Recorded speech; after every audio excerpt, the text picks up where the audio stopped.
जय गुरु जी। आज शुरू करते हैं एम्पायर स्टेट से। ये उस जमाने की बात है आंटी, जब सबके पास गुरु के स्वरूप नहीं होते थे, और जिसके पास होते थे वो छोटे से आईडी कार्ड की तरह के टैग होते थे जो शर्ट के ऊपर लगा लिया करते। तो मुझे याद है थोड़े से संगत के पास थे, और हम क्योंकि नए नए ज्वाइन किए थे तो हमारे पास नहीं थे। तब चटर्जी अंकल के साथ में बैठे हुए लंगर कर रहे थे, जब हमने उनसे कहा अंकल हमें भी एक ऐसा दिलवा दीजिए। और अंकल ने कहा गुरुजी से मांग लो। मैंने सोचा गुरुजी से बात नहीं कर सकते हैं, गुरुजी के पास नहीं जा सकते हैं, उनसे बात कैसे करेंगे, उनसे मांगेंगे कैसे, बोलेंगे कैसे। तो उनका नहीं, बोलने की जरूरत नहीं है। गुरु महाराज के यहीं पे हाथ जोड़ के अरदास कर लीजिए, आंख बंद करके बोलिए महाराज मुझे आपका स्वरूप चाहिए। स्वरूप बहुत इंपॉर्टेंट फील होता था उस समय। लगता था कि स्वरूप नहीं है तो हम संगत ही नहीं है। आंख बंद की, प्रार्थना कर ली। जब महाराज से आज्ञा लेने के लिए, मत्था टेकने के लिए लाइन में लगे, तो 6-7 संगत आगे होंगी। गुरु महाराज ने इशारा किया, एक सेवादार ने उन्हें एक डब्बा ला के दिया। मेरा मत्था टेकने का नंबर आया तो गुरुजी ने डब्बा खोला, 4 स्वरूप निकाले, मुझे दिए, और मैं खुश होके चला आया। पहली बार ये समझ में आया कि आप मन में जो सोचते हैं वो गुरु सुनते हैं। और अगर आपकी सोच से गुरु का डायरेक्ट कनेक्ट है तो उसके बाद आपको और कोई कनेक्शन नहीं चाहिए। यहां तक तो बढ़िया हो गया, स्वरूप मिल गया। अगली बार हम भी उसको शर्ट पे लगा के गए और फिर ऐसे ही घुमा करते थे। तो अभी हम उस संगत में आ गए थे जिसके पास गुरु महाराज का स्वरूप था। यहां तक तो बहुत बढ़िया। उसके बाद कुछ इस तरह से हुआ कि सिंगला अंकल चाय प्रसाद डिस्ट्रीब्यूट कर रहे थे, और गुरुजी ने किसी संगत को देने के लिए स्वरूप मंगाया, तो पता चला था नहीं। तो अंकल सेवा में थे, अंकल को बुलाया और कहा कि आपने जो ये लगा रखा है स्वरूप, ये मुझे दे दो, ये इनको संगत को दे देते हैं। ऑब्वियसली कौन चाहेगा गुरु महाराज का स्वरूप जो उनके पास हो वो किसी और को दे दें। तो उन्होंने कहा गुरुजी मेरे पास तो ये बस एक यही है। और फिर गुरुजी ने बोला तेनू फोटो दी लोड नहीं है, तेरे कोल तो मैं हूं। और फिर सडनली वो सारी इलेटेड फीलिंग जो गुरु का स्वरूप लेके हो रही थी वो सब साफ हो गई। स्वरूप तभी तक इंपॉर्टेंट था जब तक आप और गुरु एक नहीं हुए थे। जिस समय आपको गुरु मिल गए उसके बाद स्वरूप जरूरी नहीं रहा।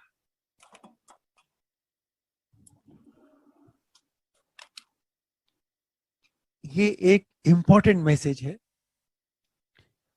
और मेरे लिए मेरे गुरु के कनेक्ट का डिफाइनिंग मोमेंट हो गया। उसके बाद से हर वो चीज जो आपको लगता है आपको गुरु से जोड़ती है, हर वो एक्शन जो आपको लगता है आपसे गुरु को जोड़ता है, वो आपके और गुरु के बीच में कुछ है जिसकी जरूरत नहीं है। ये था डायरेक्ट कनेक्शन। उसके बाद वो सारी इच्छाएं गायब हो गई जो गुरु से जुड़ी हुई चीजों से जुड़ने के लिए आपको उकसाती थी, फोर्स करती थी। आपको लगता था अरे आपके पास ये नहीं हुआ, ये नहीं मिला, आप वहां नहीं गए। और उसका सबसे बड़ा फायदा हुआ इस लॉकडाउन में। संगत से नहीं मिल पाए, गुरु का लंगर नहीं कर पाए, जल प्रसाद नहीं मिला, बड़े मंदिर में नहीं जा पाए, दर्शन नहीं हुए, सत्संग नहीं हुए, कुछ भी नहीं हुआ। नॉर्मल टाइम में संगत के लिए ये डेवेस्टेटिंग हो जाता। यही तो जिंदगी थी। आप सबको पता है, हम लोगों को गुरु के बिना और इन सारी चीजों के बिना जीना कहां आता। लेकिन जैसे ये टाइम पास हुआ, तब पता चला कि इन सबसे परे जो गुरु का कनेक्ट है वो कहीं नहीं गया। वो लॉकडाउन में ही था। तब हम गुरु के पास जाने की कोशिश करते थे और अब गुरुजी महाराज हमारे पास आ गए। सतगुरु प्यारा मेरे नाल है। आप जहां भी हैं, गुरु आपके पास है, तो आपको कहीं जाने की जरूरत ही नहीं रही। और ये स्ट्रेंथ जो आई अंदर, उसने इस लॉकडाउन के पीरियड को कैसे बिताया मुझे नहीं पता। और हम और आंटी आपस में बात करते हैं। हम लोग यहाँ गुड़गांव में एक संडे टू संडे सत्संग करते, और हर बार जब सत्संग करने का नंबर आता तो सोचते कल ही तो हुआ था। बीच के एक वीक का क्या हो गया है हमें नहीं पता है। हम एक सत्संग खत्म करके चुकते हैं, 2 दिन के बाद में संडे आ जाता है। वार्म अप भी नहीं हो पाते हैं। इतनी रफ्तार से हमारा समय निकल गया और निकला जा रहा है। ये गुरु की मेहर है। और अब यह है कि हम कुछ भी मिस नहीं करते, कुछ भी मिस नहीं करते, कोई एक्टिविटी मिस नहीं करते, कोई रिचुअल मिस नहीं करते हैं, क्योंकि गुरु जी से अब 1 to 1 डायरेक्ट कनेक्ट करने का ये प्रेशियस मौका मिल गया, जो वैसे मिलता ही नहीं। अब तो कोई डिस्टरबेंस ही नहीं है, आप हैं और गुरु है। एंड तभी मैं कई बार सोचता हूं कि ये जो सब किया धरा है, ये महाराज का ही है, क्योंकि उनकी मर्जी के बिना कुछ नहीं होता। और वो अब मुझे दूसरे सत्संग के लिए एक तरीके से इंट्रोडक्शन हो गई। मेरी आंटी के घुटनों में खास तौर से दर्द रहता है। क्यों रहता है हम इस पे नहीं जाएंगे, लेकिन रहता है। और कई बार मुझे कुछ कुछ सुनने को भी मिलता है।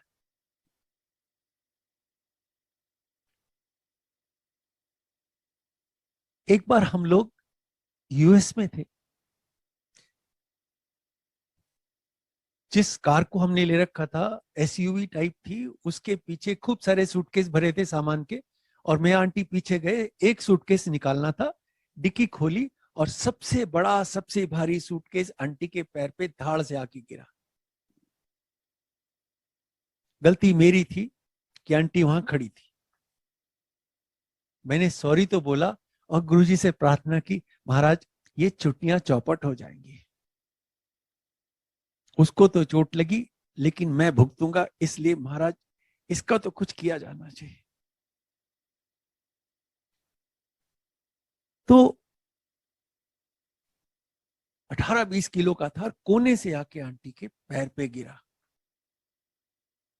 और थोड़ी देर में बात आई गई हो गई। मैंने सोचा मैं यहां से इनको लेके सामने की सीट तक जाऊंगा और किसी तरह से बैठाऊंगा, लेकिन ऐसा कुछ नहीं हुआ। She was absolutely painless, including the pain जो नॉर्मली होता रहता था, वो भी गायब हो गया। हमने 2 वीक की छुट्टियां बिताई और जब घर आए, गुड़गांव में आने के बाद में अगले दिन आंटी का पैर मोटे से सूज गया हुआ है। और अब हम सोच रहे हैं इसको क्या हुआ था, कल से आज में कुछ नहीं हुआ। और वो उस जगह नीला हो गया जहां पे वो सूटकेस गिरा था। और फिर अगले 15 दिन घर में बैठ के आंटी ने वो सब काम किया जो उसे यूएस में करना चाहिए था। सूटकेस से इंजर्ड होने के बाद में।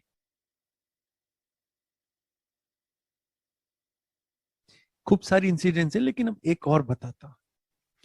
22 जून को हमारी एनिवर्सरी थी। मैंने आंटी के लिए ये सोच के कि चलो एनिवर्सरी के दिन एक दिन एक रात किसी अच्छी सी जगह बिता देंगे, तो नीमराना फोर्ट में एक रूम बुक कर दिया, ये जाने हुए बिना कि नीमराना फोर्ट में लिफ्ट नहीं है किसी भी तरह की, और खूब सारी मंजिलें चढ़नी पड़ेगी, पता नहीं था।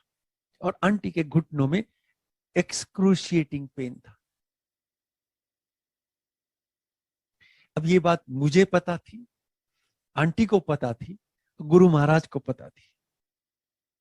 बुक मैंने कर दिया, और अब अगर वहां पे उसको सीढ़ियां चढ़नी पड़ती कई मंजिल, तो इस एनिवर्सरी की गिफ्ट का जो होना था वो आप इमेजिन कर सकते हैं।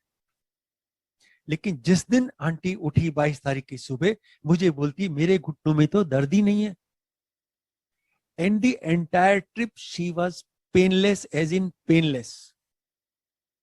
और हम वहां खूब सारे चढ़े, जितनी सीढ़ियां चढ़ सकते थे, जितनी उतर सकते थे, 24 घंटे के अंदर वो करके, और जब वापस आए अगले दिन सुबह नहीं उठी, वो दर्द वापस आ गया।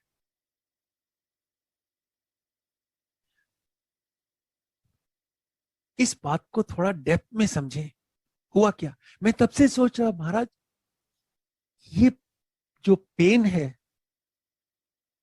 क्या ये भी आप ही दे रहे हो?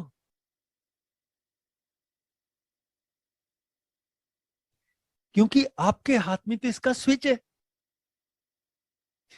जब कभी हम बाहर घूमने जाते हैं, देयर इज नो ट्रबल। जब कोई जरूरत पड़ती है तो पेन गायब हो जाता है। तो खूब सारी इस बात सोची, और समझ में आ गया कि दर्द और दवा ये दोनों के देने वाले महाराज हैं। तकलीफ भी देते हैं, क्योंकि जैसे कांटी बोल रही थी, कर्म भी कटने हैं और आपको पता भी नहीं चलना। जैसे 1 किलो मिर्ची खाने का आपको पनिशमेंट मिले, और रोज आप एक एक चम्मच मटर पनीर में डाल के खा लें, तो मिर्ची का पनिशमेंट और स्वाद अच्छे वाले मटर पनीर का आपको मिल जाए। ये गुरु जी महाराज के साथ ही हो सकता है। फिर मैं सोचता रहा, महाराज अगर ये तकलीफ देनी है आपको, और देनी तो जरूरत क्या है, why you want us to go through what you make us go through? ऐसी क्या चीज है? कोरोना टाइम में काफी सारा टाइम आपको सोचने को मिलता है, और जब भी कभी आप सोच रहे होते हैं तो 90% ऑफ द टाइम अब महाराज के बारे में सोचा जाता है, जिंदगी के बारे में सोचा जाता है। और खास तौर से अब इसलिए भी ज्यादा हो जाता है कि मेरे जैसी और संगत जो यंगस्टर्स हैं, वो भी सोचते हैं, और जो ऑप्शन मेरे पास नहीं है वो उनके पास है, कि वो मुझे मैसेज डाल देते कि अंकल आपसे बात करनी है, और मेरे दिमाग में ये सवाल आ रहा है, इसका मैं क्या करूं। अब मैं उन्हें ये तो नहीं बता सकता कि मैं खुद सोच रहा हूं, मैं आपको क्या बताऊंगा। मुझे खुद नहीं पता, लेकिन ये कह नहीं सकते, तो सोचता हूं ये भी एक सेवा है। तो मुझे एक फोन आया पिछले हफ्ते, और वो फोन आज के सत्संग का बेसिस बन गया, क्योंकि मुझे लगा ये इस दिमाग में हम सबके चल रहा है। ये ना केवल मेरा सवाल है, ये हम सबका सवाल है कि why do we go through this? Guru is all capable of making sure that we don't endure any pain, any suffering. वो स्विच की तरह से बंद कर देते हैं और फिर ऑन कर देते हैं। This is what Guruji made me think.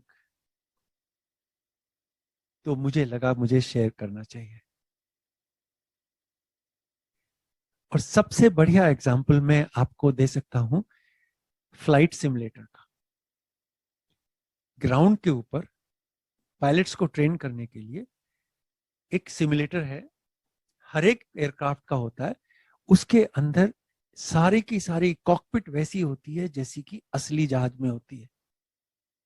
Visual display, runway, landing procedure, सब कुछ, और इंस्ट्रक्टर बराबर में बैठा रहता है, उसके पास एक एक्स्ट्रा कंट्रोल होता है।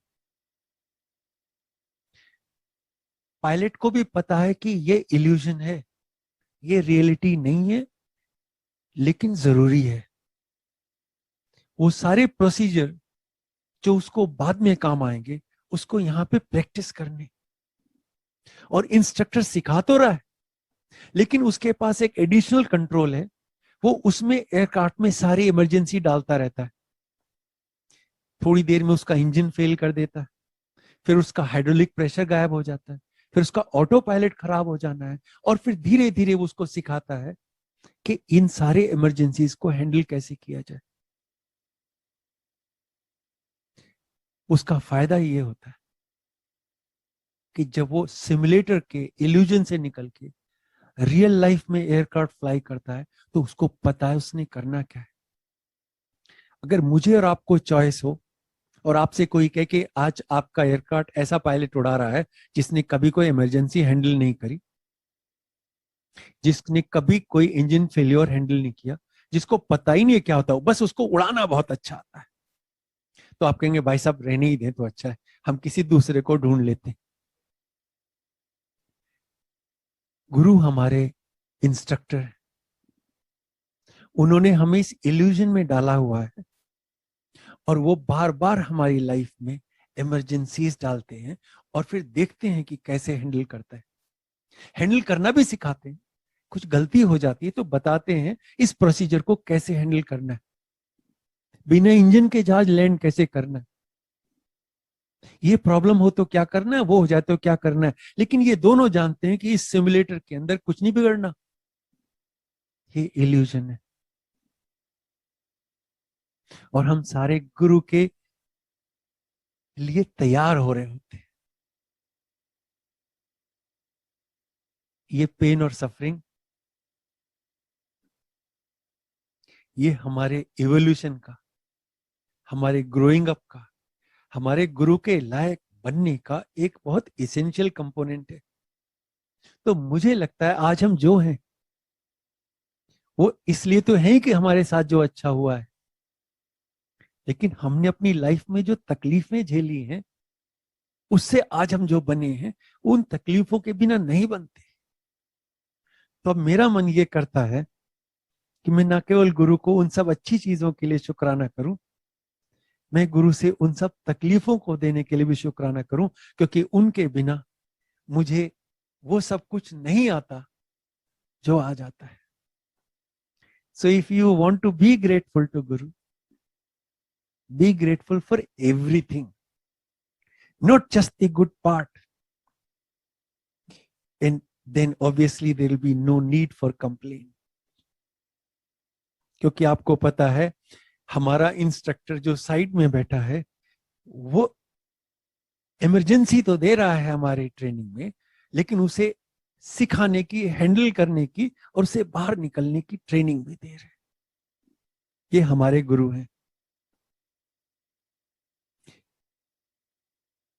ये हमें रास्ते से भटकने नहीं देंगे, लेकिन रास्ते में अड़चने भी डालते रहेंगे, सिखाते भी रहेंगे, और चपेट भी मारते रहेंगे जब कुछ गड़बड़ करेंगे। And that brings me to that famous conversation between Krishna and Arjun. Arjun ने कहा महाराज आपके जो भक्त हैं जब रास्ते से जब भटक जाते हैं तो उनका क्या होता है? एंड कृष्ण सेड, कुछ नहीं होता, क्योंकि मैं उन्हें रास्ते से भटकने ही नहीं देता। गुरु ने हाथ पकड़ा है, कृष्ण ने हाथ पकड़ा है। आप अपने गुरु के भक्त हैं, उन्होंने हाथ नहीं छोड़ना, छोड़ना ही होता तो पकड़ते क्यों?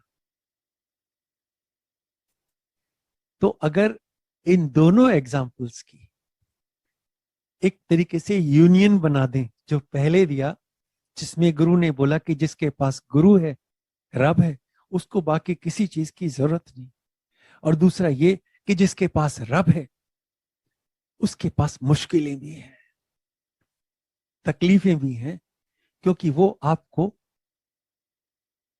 इवॉल्व करने की, एक ऑर्डिनरी सोल से एक डिवाइन सोल बनने की, गुरु के साथ कनेक्ट होने की, गुरु के लायक बनने की, टू बी वन विद गुरु, कुछ तो ट्रेनिंग होगी, कुछ तो प्रोसेस होगी, ऐसी ना थोड़े हो जाए। उसके लिए तकलीफ तो चाहिए। और फिर मैंने सोचा कि मैं ये सोचूं कि जैसे उसका पौधा तो बन गया लेकिन बीज नष्ट हो गया, कुछ अच्छा होने के लिए कहीं ना कहीं किसी ना किसी को कुछ प्राइस पे करनी पड़ती है। खूब सारा गेहूं बन जाता है, लेकिन अगर आप ब्रेड का स्वाद ले रहे हैं तो आप सोचो उस गेहूं ने तो पिसना पड़ा ना, आपकी फॉर्म चेंज हो गई, उसके बाद वो गूंथा गया, मला गया, ओवन में डाला गया, उसकी ब्रेड बनी, फिर जाके कहीं उसके स्लाइस कटे, और फिर भी शायद टोस्ट बनाने के लिए उसे ब्राउन और होना पड़ गया। तो एक ऑर्डिनरी गेहूं से एक अच्छे वाले सैंडविच की जो जर्नी है, उसके अंदर सफरिंग भी तो हुई। अगर आपने ऑर्डिनरी गेहूं से एक अच्छा वाला सैंडविच में इवॉल्व होना था, तो ये सारी प्रोसेस तो जाननी पड़ेगी। So never shy away and never question why मी। सबसे बढ़िया बात ये कि ये सारे काम जो हो रहे हैं, इसमें सतगुरु प्यारा मेरे नाल है। गॉड, अल्टीमेट गॉड, जिनका आज जन्मदिन है, मगर जो कभी जन्मा ही नहीं, ये तो एक तरीके से अजन्मा का जन्मदिन है। जैसे मनीष अंकल मैसेज भेजते हैं हमें कभी कभी कॉन्सुलेट करते हुए कि कि today is the birthday of the one who was unborn. वो तो इस इल्यूजन में हमारी वजह से आते, but he is outside this. और बस यही एक फर्क है जो हम में गुरु में है। हम इल्यूजन में हैं और गुरु इल्यूजन के बाहर है। और जिस दिन हम इस इल्यूजन से बाहर आ गए, उस दिन हम में और गुरु में कोई फर्क नहीं रहे। क्योंकि अर्जुन से, जब अर्जुन ने कृष्ण से पूछा था आप कौन है, तो कृष्ण ने बोला था मैं ब्रह्म हूं। और फिर उनका महाराज फिर मैं कौन हूं? तो उन्होंने ये नहीं बोला कि तू भी ब्रह्म है, पर ये बोला तू भी वही है जो मैं हूं। फर्क इतना है, तू जानता नहीं, मैं जानता। तू माया में है, मैं माया के बाहर हूं। मैं तो बल्कि माया का क्रिएटर हूं, तू उसमें फंसा हुआ है। जिस दिन बाहर आ जाएगा, और बाहर आने का तरीका महाराज ने बड़ा सिंपल तरीके से बताया। और उन्होंने बताया कि मुझे तुम मान लो बस। ये डायलॉग हम लोगों ने काफी सत्संग में रिपीट किया है कि गुरु से मांगो मत, गुरु को मान लो। लेकिन इसकी जो डेप्थ है थॉट की, वो कोरोना टाइम में अकेले बैठ के सोचते सोचते सोचते सोचते आई है। इसलिए मैं सोचता हूँ कि इस टाइम का कोई सब्स्टिट्यूट नहीं, कोई भाग दौड़ नहीं, कोई काम नहीं, धंधा ही नहीं चल रहा, तो क्या करोगे? सत्संग अटेंड करो और गुरु के बारे में सोचो।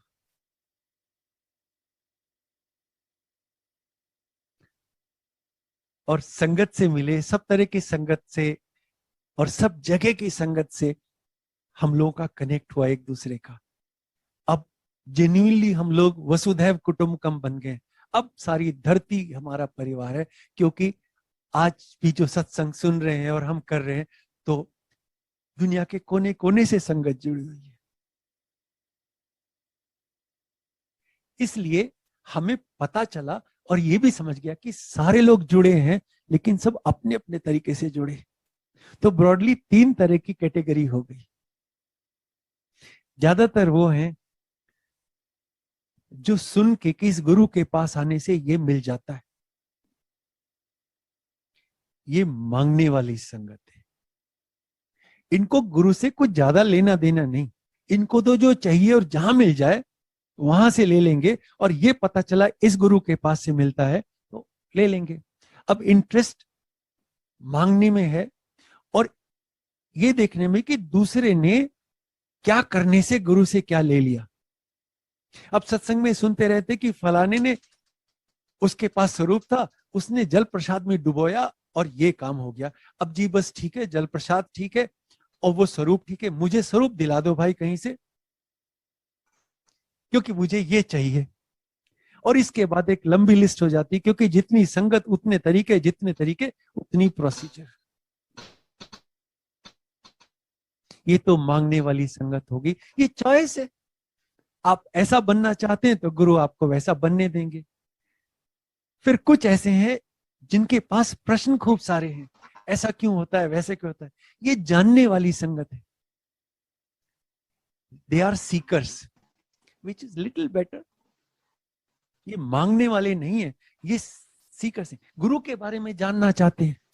और मैसेज आ जाते हैं कि अंकल जी ऐसा क्यों होता है, वैसा क्यों होता है, ऐसा करने से वैसा, वैसा करने से ऐसा।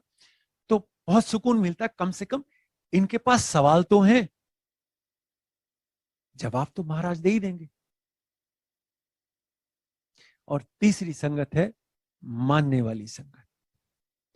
तो जो जानने वाली संगत है वो मानेगी तब जब जान जाएगी, लेकिन मानने वाली संगत तो मानते ही जान जाती है।